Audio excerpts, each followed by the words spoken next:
In this short video, we'll be looking at the Montreal classification of Crohn's disease. Now, this classification was developed to produce a reproducible staging of the disease. This means that if different surgeons are looking at the same patient, they will get the same classification. So, they'll know exactly they'll know exactly about the pathology of the disease.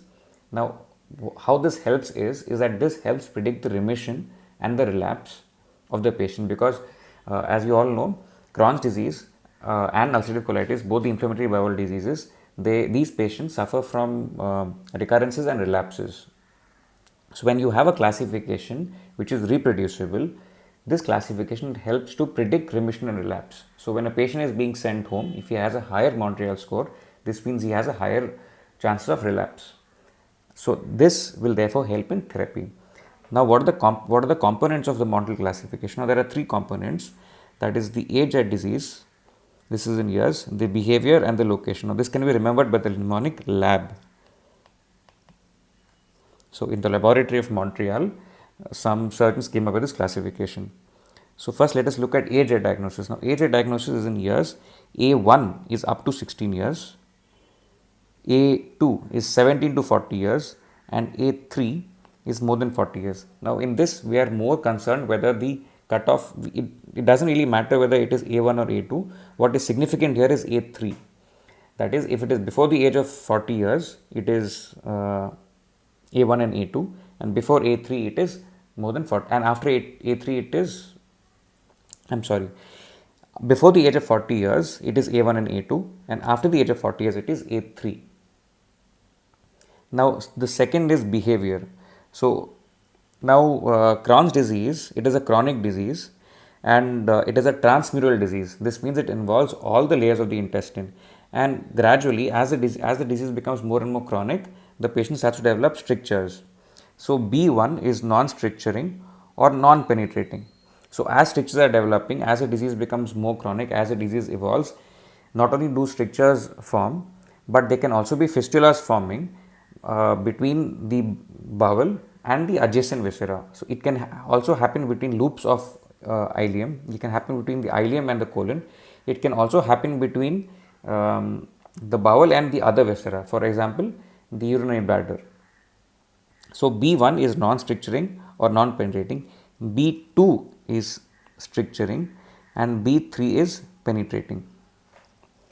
Now, in this B classification of behavior, there is something else which has been added. This is P. P stands for perianal disease. Perianal disease modifier. This means, for example, if there is any perianal abscess or fistula, so this is added to B1, B2, B3. What this means is that, supposing I have a 18-year-old patient who comes to me and who has no stricturing or penetrating disease, but he has a perianal disease.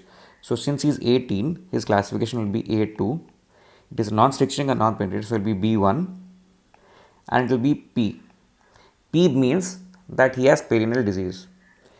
Now, next is the location. Location is fairly simple. Ileal is L1, colonic is L2, ileocolonic is L3.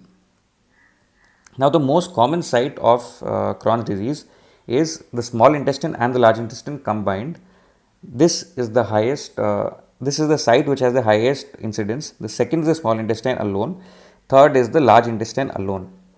Now, the upper GIT, which means anything above the ileum.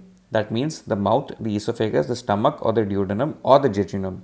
These can be involved, but in isolation, it is very, very rare to see a patient with only upper GIT involvement. Also, in the small intestine, the most common site involved is the ileum.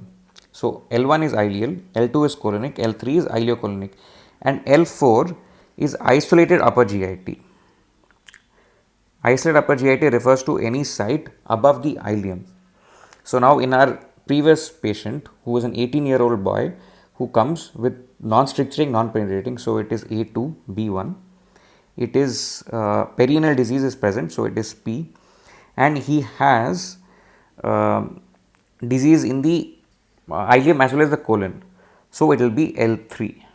This L3 is added over here. Now, supposing he does not have L3, supposing his small intestine is not involved, he is an 18-year-old boy with non-stricturing disease with perianal disease, which is present in the non-friction disease is present in the esophagus. So then that patient would become A2, B1, P, L4.